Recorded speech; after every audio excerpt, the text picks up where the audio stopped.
Consider This with Carol Schrader is made possible with support from Bass & Associates, First Data Resources, and by Nebraskans for Public Television.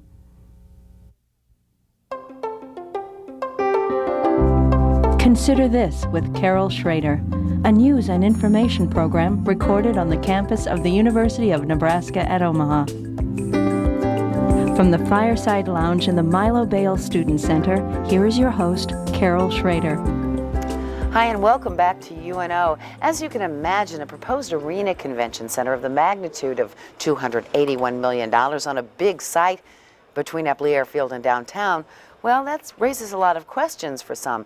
It's a project unlike any other in the city's history, the way it's financed, its size, and we're going to talk to some people today that have some serious concerns. The first two guests are particularly concerned about the spending of money and will taxpayers' money be used. With me today is the head of Nebraska Taxpayers for Freedom. He's a director of the whole 9 yards here in Nebraska. Doug Kagan is very outspoken about a number of issues regarding taxpayer dollars in this state. Also with us is Andrew Sullivan of the Libertarian Party. He was on our show last year regarding elections and smaller parties in Nebraska. He's since been elevated to state chair. Congratulations on that. Glad to be back. And welcome today. Feel free to pipe in on these questions, but I'm going to start with, give you each a chance. Okay. Doug, you were against, your folks were against this from the get-go, your organization. And, that's correct. Is it strictly a taxpayer issue for you? For us it is, Carol. Our main objection is that we object to the proposed method of financing for this facility. We believe that what's going to happen in the long run for many, many years, that the people who will pay the shortfall in funding this facility will be the local property taxpayers of Omaha. Okay, I'm going to go to him and then we're going to get back to this shortfall question. Andrew, the folks of your thinking, similar concerns? Well, the Nebraska Libertarian Party, we believe that such ventures should be done privately or as a nonprofit corporation or a private venture.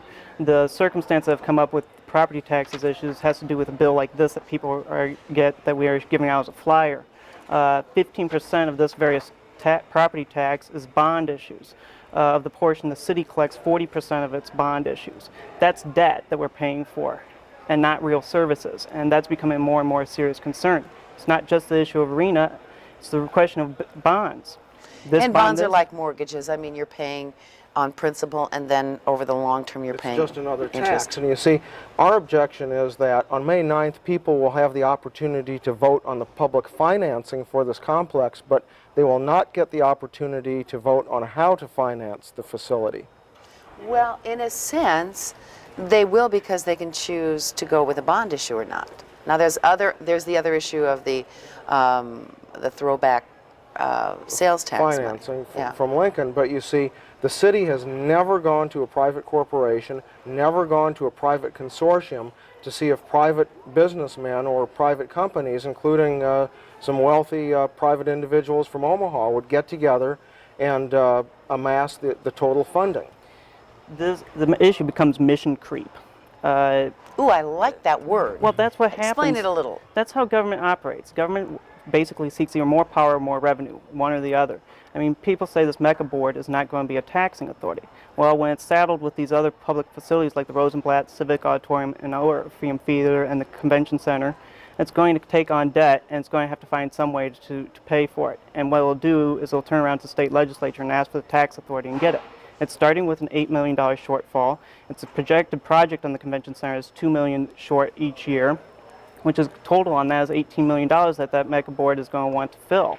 Okay, let's go with the $8 million shortfall. Last week I asked them specifically about this, and they said they will either get that money privately or they will scale back on the design. And that, you're not buying. You're not buying that. People are already saying that the convention center. There are people who already raised concerns that the convention center is too small. The convention center arena is too small. That's already been raised by some people that were at these public forums. I mean, I saw the numbers there of 17,500 is supposed to be capacity crowd for this thing. And you look at the parking stalls set up for it. It's going to be a real tight parking situation on there if everyone comes in twos instead of by fours. Right, and you see, when they do the evaluation for the eventual cost of a facility like this, it's already gone up. It started at about 200 million, now it's up to 281 million. We can just guess that it's going to go way over 300 million. Well, wasn't the 200 million Suns Arena? Well, they're financing that somewhat separately, but you put the two together and it's going to be way over 300 million. And what's going to happen is that the total gap between the revenues that come in and the expenditures for the planning, construction, and operation of this complex is going to get very much bigger.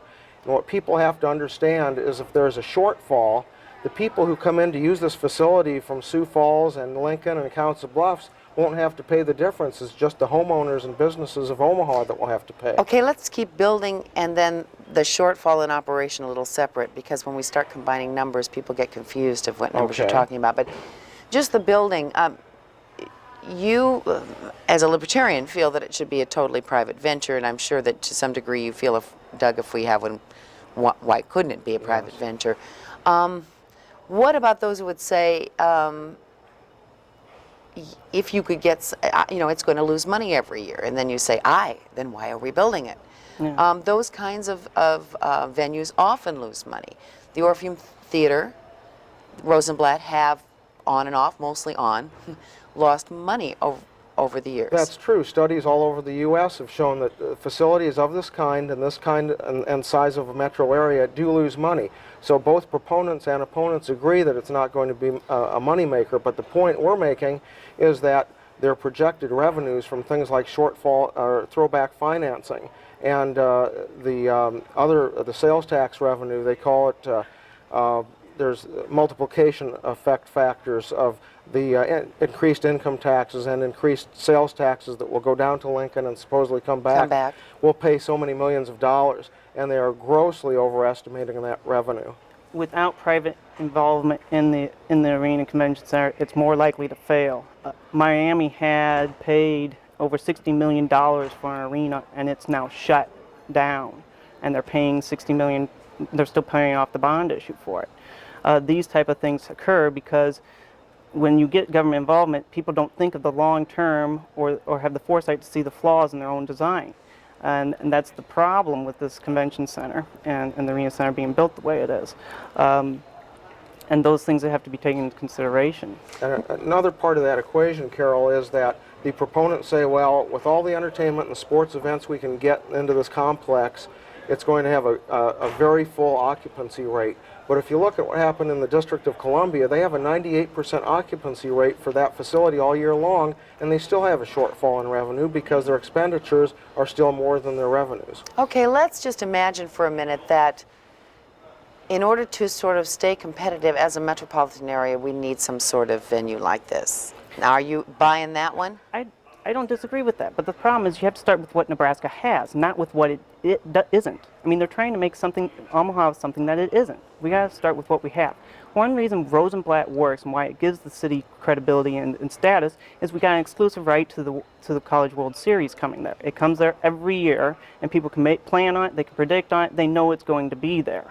And there's a reason for it existing there. And even with something that comes with a shortfall, if something like the Orpheum Theater, that's the type of facility could be run as a nonprofit organization. And as David Kramer pointed out, the Civic Center made money last year. Great, then maybe it should be privatized. Well, I would answer that point by saying the Chamber of Commerce says that businesses pass up Omaha and businesses leave Omaha because we don't have a big attraction like a convention center arena. When in fact, if you check the record, you'll see companies bypass Omaha for locating subsidiaries here because their executives come here and they see how high our property taxes already would be on their homes, and they say, we don't want to live in Nebraska, we'll go to another state. So you're just saying that there's a little bit of a faulty premise here. That's right. This facility is going to soak the taxpayers even more, and that will raise our property taxes. Okay, soak the taxpayers. Assuming that, and I don't know if you want to make this assumption, that the throwback part, the stuff that, the generated tax revenues that go down to Lincoln and then come back, do you consider that at least theoretically a wash? Oh, that's not going to work. First of all, when we send back, down to Lincoln the sales and income tax revenues, 30% of it never comes back to Omaha. That's the only way they could get that bill passed through the legislature. 30% of that additional revenue goes to outstate facilities who are going to build the same kind of thing. So we get only 70% of that money back to Omaha. Now, we're in a boom economy. If we have a recession or depression, that money is no longer guaranteed. And again, good times aren't going to last forever. When that money starts to dry up, there's going to be a decrease in the revenue coming back to pay off that principal and interest. Why should the state pay for it? I mean, even Memorial Stadium, where the Cornhuskers play, started off with no funding from the state. It wasn't funded and went by the state at all. But the Devaney Center was funded by smokers. Yeah, but it's not called the Devaney Cancer Center, is it? No, but they still paid for it. But that's... I didn't hear you screaming about that one. We did scream about that. Okay. In fact, the Libertarian Party has been concerned about some of the other issues that makes Nebraska not a very attractive state. We have our closing of our bars close earlier than Council Bluffs. Council Bluffs has casinos, we don't. The smoking issue has become something for the latest senators. There's push to ban smoking in the restaurants, which is just another reason for people to say that Omaha is a real prohibitionist type state and turns people off. Well, certainly not compared to California, and they sure have people moving in. So I don't know if it's limited to that kind of thing. But we're competing with Iowa. We're not competing with California, and that's where the issue is at. And not just Iowa, we have the casinos over there. Say we build the convention center, we're going to be competing with Chip Davis's complex out on the interstate. There's supposed to be another complex out in western Douglas County. What are the hotels and Council Bluffs going to do? They're going to offer these thousands of conventioneers discount room rates, discount dinner tickets. Are you saying maybe we should just have gambling and let the private people fund that? No, but I'm saying there's already too much competition. The people who go to the convention center here are going to go spend most of their money in Council Bluffs and stay there, and they're going to have a retail complex over there at the interstate junction too. And who says that people are going to go right outside the convention center and spend their money in the retail shops there? They could easily just go down to the old market. It's a nice, quaint area, and spend their extra dollars there. Yeah, see, I made the issue when I wrote to the Road Herald about that. The aspect is Omaha's got to see what it has as its assets. The reason what Omaha does so well is telecommunications. We can do that. We're in the center of the country. We have people that have a mild accent that can be understood from coast to coast. We can do stuff like that. We have agriculture. We have corn, wheat, hogs, beef. We can sell those things. We got Omaha Steaks as a prime example of what the city's titled by. But diversification is a key, and tourism certainly is been a vital industry in this state. Yeah, but in Omaha, barely anyone knows that General John O'Neill is buried in the city, or that why O'Neill, Nebraska is named after him. But spread the word, and they are coming to the zoo and other things. Yeah. Well, let me give you just a moment to tell people how to get in touch with you if they have questions, and what you're going to be doing in the community to get the word out. Let's start with you. Okay, we're going to be having a door-to-door flyer distribution start this weekend, and we need volunteers to take bundles of 100 flyers door-to-door in key precincts. Then we're going to have our issue paper on our website, which they can go to. It's www.netaxpayers.org. And okay, www.netaxpayers.org. Netaxpayers.org. We have a 6-page issue paper on there which will explain everything. Oh, that's easy enough to get. People can go to our website, www.lpne.org. They can download this very flyer, hand it out to their neighbors, friends, and so forth, and associations, and this will help get the word out so people from renters to new home buyers will understand just what the property taxes are that we're talking about. All too brief a time. Thank you, gentlemen. We'll be back in just a moment. Thank you, Doug Kagan and Andrew Sullivan, with someone from OTOC and their concerns. They're varied, and we'll be back with those in a moment.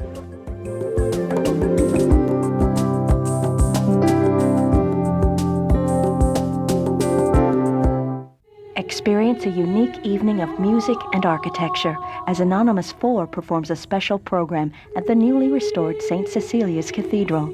On February 26th at 8 p.m., this renowned vocal foursome will present its new program in celebration of the millennium. The event is hosted by the Cathedral Arts Project, and proceeds will benefit KVNO-FM and UNO Television on the UN Omaha campus.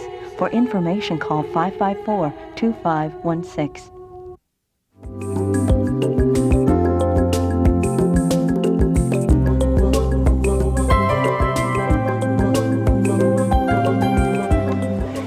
welcome back to Consider This. The second half of our show, a different array of concerns. My guest is Sherry Cody with Omaha Together One Community, better known as OTOC. In fact, if you look it up in the phone book, just one of those things I looked under Omaha Together, couldn't find it. OTOC alphabetically, no. You go to the beginning of the O's where they have everything, all the abbreviations and by letters, right? And we're there. I don't know. It's taken me several years to learn how to look it up. You have met recently with the representatives from the churches and other organizations that make up OTOC. And after some research of this convention center arena issue, you've decided to focus in on a couple of areas of concern.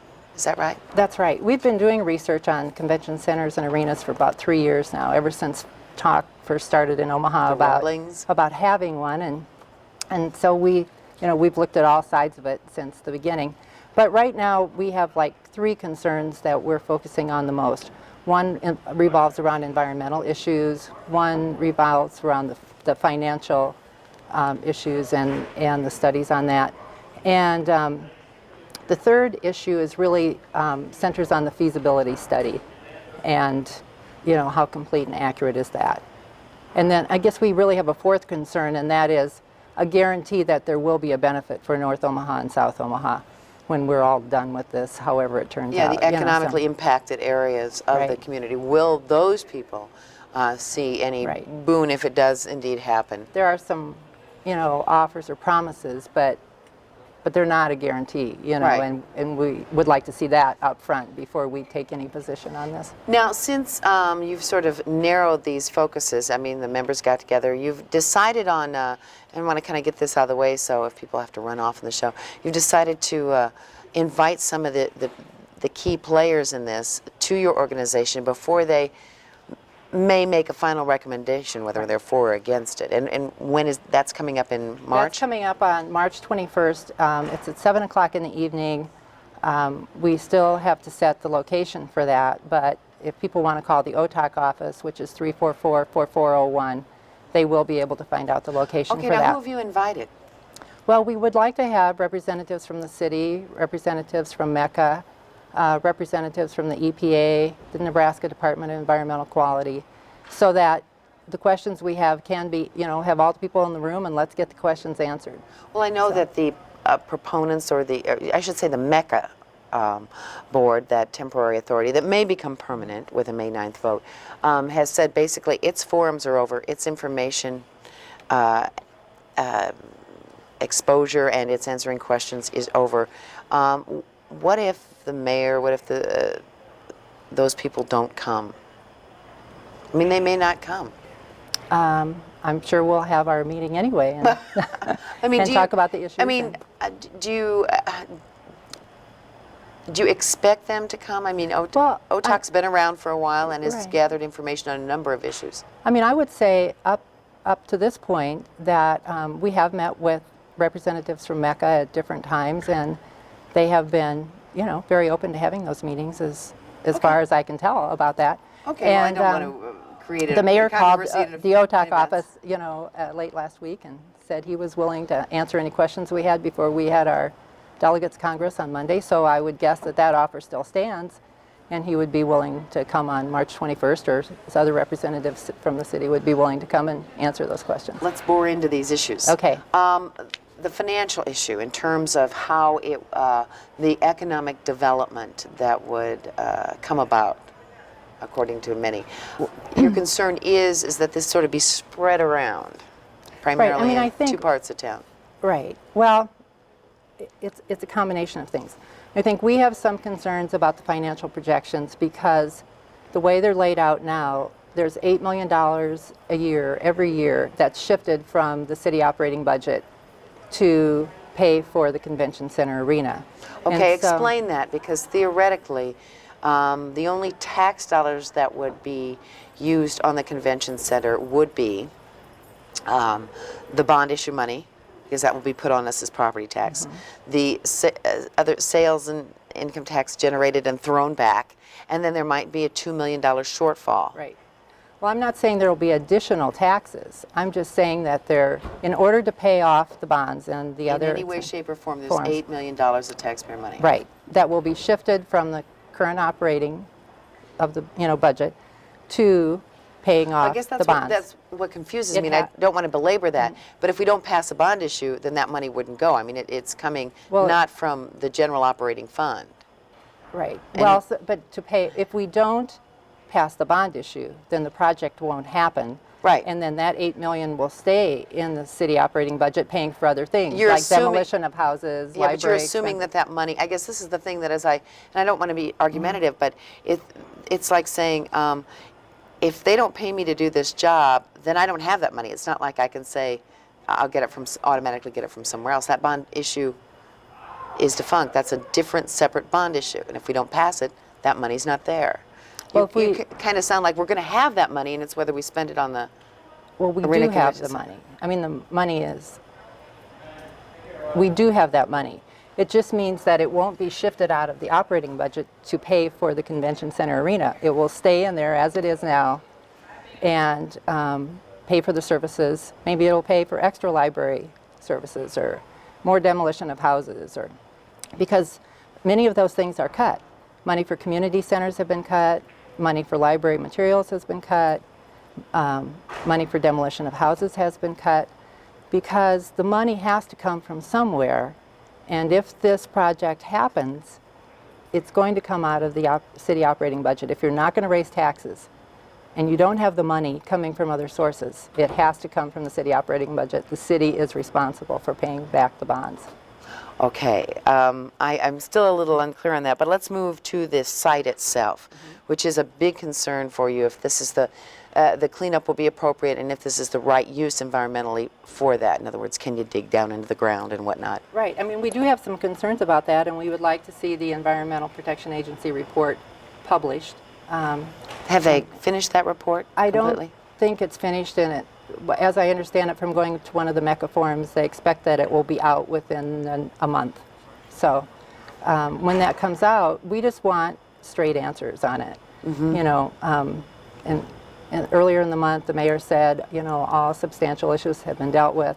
The next day, the EPA said in the paper that's not true. And the Department of Environmental Quality of the state has shown has some rejected big concerns. one plan for dealing with that, and that was to incinerate the soil, and that's been rejected. And now there's another plan to like dig up and replace the soil and then retest it to see if any of the chemicals have seeped back in again. And But I this think is a that big plan issue. hasn't been approved. Yes, it's a big, I very don't- big I issue. don't think people realize that this is not a small task because there are a lot of things in that soil.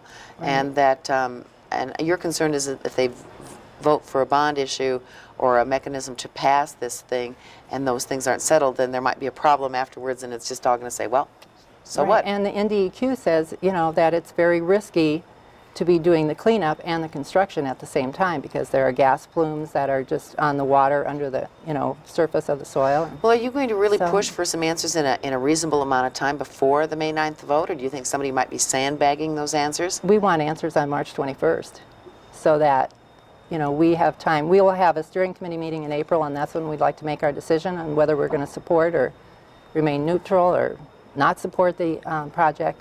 And it will all depend on the answers that we get to the questions that we have. Okay, when someone else comes up and says, okay, you've covered those two things, what else have you got on your mind about this? Well, I think we have some concerns about the validity of the feasibility studies.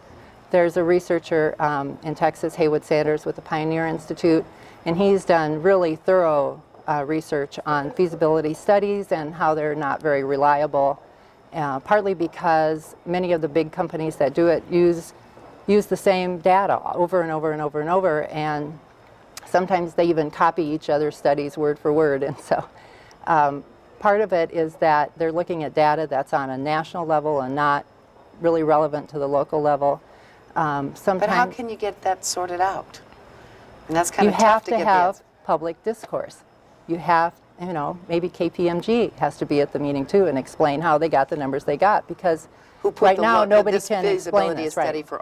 for the Omaha project together? That's right. Because you have to have public discourse on it, and then people can, you know, do their part in the community and make a decision based on the information they have, and they can vote for it, against it, not, you know, but you can't have that if you don't have good information. So you're going to push people in this regard, too, to get some information to you and show up at the meeting. What about the issue of jobs in North Omaha and South Omaha, or just jobs in general, and how many jobs? And I know that's and what they pay. That has been a big concern to you. It is a big concern because historically, many of the jobs that, other than construction jobs, which may pay a little better, but And you know, they're that's finite. done. Yeah. Right. The long-term jobs that are usually involved with the convention center arena are not very high-paying jobs. They may be in the $5 to $7 an hour range, and we do not believe that that's a living wage, and that all people should be paid a living wage. And that if you're going to go to all this trouble and all this money and all this taxpayer dollars, that maybe you're looking for a little more employment bang for the buck? That's right. Is that what you're saying? Just That- not cost-effective in that regard? That, you know, that there should be some benefit for all people in the city of Omaha. Okay, so once again, you're going to have a meeting, come heck or high water, no matter That's right. what public officials attend, although you're thinking you might get some positive Right. response. That's March 21st, location not set. Assuming people can't come to that, what's the one thing you would want to say to them, based on what we know now, what should you be Well, asking? Based on what we know now, ask people when you talk with them, ask about environmental issues, ask about the financial projections, ask about the feasibility of all of this, and have conversations with their neighbors. Talk to their neighbors, see what they're thinking. I know that when I've had conversations with people, they've said, gee, I just never thought about it in that sense. You know, it's just sort of like, let's do it, it's good, and it might be good, but let's talk about it and let's get the questions answered, and then let's make a decision based on facts and not just promises. Now, you not finished with this study, as you're always sort of ongoing, but do you have materials that people can get from you, at least to give them more thoughts? We have a fact sheet, and we have a position paper, but we also have copies of the studies that we have been researching, or you can also get them off the web. So if you call us, we'll certainly be willing to give you that web address, and you can pull them up yourself and read them. And Hey, you may need to call, because I did a search and couldn't find your website, so yeah, may want to so do call. that. All right, want to thank you very much. We've had at least some things put forward. We didn't answer any questions with finality, but I want to thank Sherry Cody, of course, you very much. with OTOC, and Doug Kagan and Andrew Sullivan with the Nebraska Taxpayers for Freedom and Libertarian Party. They at least raised some questions that you might want answered before May 9th. Thank you for joining us on Consider This. See you next week with a very special show.